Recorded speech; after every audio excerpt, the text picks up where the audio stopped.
되게 욕을 잘하세요. 근데 그분의 사고는 욕이 친해지는 언어의 방편, 친해지는 하나의 도구로 욕을 생각하고 계시는 그런 분이셨는데, 이제 본인은 욕을 하는 걸 잘 모르는 거예요. 그래서 제가 욕을 할 때마다 적었어요. 시간, 날짜랑 시간. 욕을 길게 하면 1분 단위로 계속 적었어요. 그리고 그게 한 달이 되고 2달이 됐어요. 안녕하세요. 똑깎이 선생입니다. 두뇌개발 전문가로 일을 하고 있습니다. 조금 욕을 잘하시는 분이 계셨어요. 되게 욕을 잘하세요. 근데 그분의 사고는 욕이 친해지는 언어의 방편, 친해지는 하나의 도구로 욕을 생각하고 계시는 그런 분이셨는데, 이제 그 욕이 참 되게 불편하고 거슬리고, 근데 욕을 되게 많이 하시는 거여서 욕 좀 하지 마시라고 그랬는데, 내가 무슨 욕을 해요. 이제 본인은 욕을 하는 걸 잘 모르는 거예요.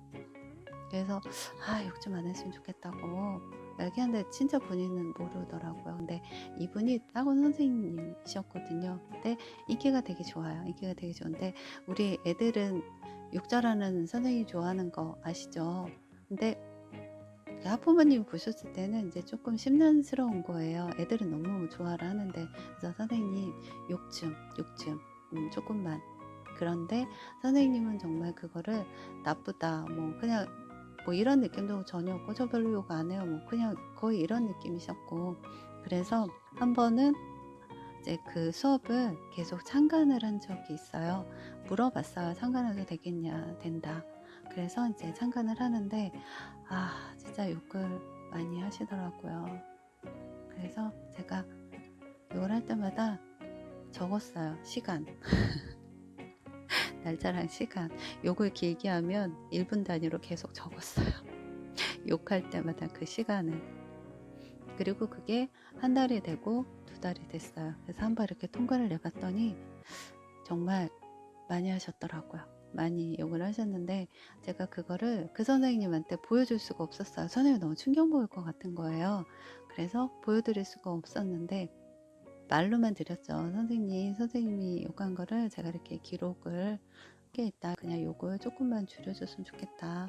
이렇게 얘기했는데, 선생님은 이제 본인이 어떻게 얘기를 하는지를 모르시니까 또 대수롭지 않게 넘어가시더라고요. 그래서 나중에는 그거를 어떤 계기에 의해서 그 선생님을 볼 수밖에 없는 환경이 됐어요. 환경이 됐는데 그 선생님이 깜짝 놀라시는 거예요. 본인이 이렇게 많이 욕을 한다는 걸 모르셨던 거예요. 그래서 이제 본인이 놀라시고, 이제 조금 이렇게 워낙 또 습관이 되어 있기 때문에 한 번에 바뀌지는 않는데, 이제 노력을 하시는 거예요. 조금 노력을 하시면서 욕할 때 내가 또 욕했네요. 이제 이런 식으로 이제 인지를 하기 시작을 하셨는데, 꼭 이렇게 피드백을 해드렸던 기억이 있는데요. 대부분 이제 본인 스스로가 어떻게 하는지를 잘 모르니까, 몰라서 이제 같은 실수 반복을 하고 많이 그러잖아요. 우리 애들 중에서도 엄마한테 일부러 들이대고 이제 말 안 듣고 엄마를 무시하고 막 이런 성향의 소유자들이 있어요. 물론 이제 그 시작을 따라가면 이제 어떤 환경에 의해서 이게 조금 잘못 버릇을 들인 것도 찾으면 나오기는 하겠지만, 품행은 조금 이렇게 바르게 잡아줄 필요가 있잖아요. 그래서 제가 이제 요 사례를 말씀을 드렸어요. 이제 그 욕한 선생님에 대해서 이제 이 한 달 이상을 적어가지고 이제 그거를 그 팩트화해서 피드백을 해드린 적이 있다 라고. 우리 아이도 엄마 말을 이미 일단은 안 듣기 때문에 엄마가 아무리 말을 하는데 소용이 없으니까, 일단 그거를 엄마 말을 안 듣고 이제 함부로 하고 무시하고 그럴 때마다 이제 좀 이렇게 적으라고, 그 시간하고 무슨 내용을 했는지 이렇게 적으라고 말씀드렸거든요. 그래서 그거를 100일을 적으시라고 말씀을 드렸어요. 잠깐 적고 너 이랬잖아 라고 하면 오히려 아이한테 역효과가 날 수가 있으니까, 엄마가 일일이 자기를 다 감시한다라고 이게 아이가 느끼면 이게 오히려 더 역효과니까, 그냥 조용히 한 100일 정도를, 처음에 3일 적고 피드백 해보고, 7일 적고 피드백 해보고, 21일 적고 피드백 해보고, 100일 적고 아이가 요때 어떻게 나는지 이제 적어보시라 라고 말씀드렸거든요. 그렇게 적으면서 얻어지는 게 있어요. 일단 아이를 내 감정으로만 대하는 건 아닌지, 엄마의 감정으로만 대하는 건 아닌지, 그거를 또 확인을 할 수가 있게 되고요. 우리 아이가 정말 말을 많이 안 듣는지, 아니면 부모가 그렇게 감정적으로 나가기 때문에 아이가 그렇게 나오는지, 이것도 피드백이 될 수가 있고요. 그리고 100일을 정성스럽게 그렇게 적었다. 그리고 나중에 100일 후에 엄마가 잘못 너를 대하고 있는지 확인을 하려고 이렇게 100일을 적었어. 그랬더니 너가 요렇게 했더라. 아, 이건 엄마가 너를 교육을 잘못 시킨 거야.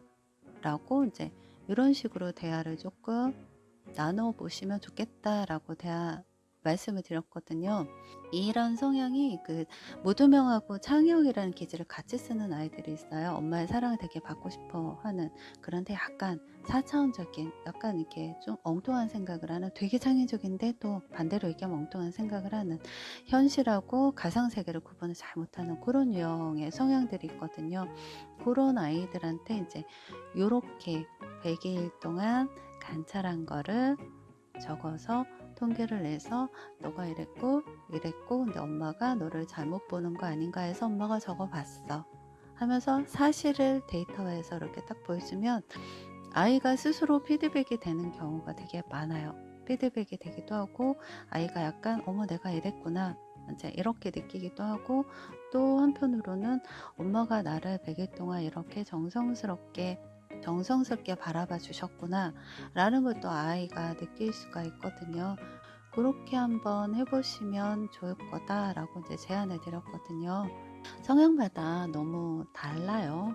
성향마다 너무 다른데, 쉽게 말하면 엄마 껌딱지, 엄마한테 사랑받고 인정받고 존중받고 자기에게 잘 들어주고 엄마가 공감 잘 해주고 이렇게 요구하는 아이, 그런데 거기에다가 되게 아트적인 창의적인 기질까지 같이 쓰는 이런 유형이 정말 쉽지는 않거든요. 성장하는 데 있어서 정말 우리 아이를 이렇게 키우는데 쉽지는 않은데, 하나하나 기록을 해가면서 엄마의 감정도 컨트롤하고 또 엄마의 정성이 아이한테 전달이 되게끔 이렇게 해보시면 도움이 좀 많이 되실 거다라고 전달을 드렸습니다.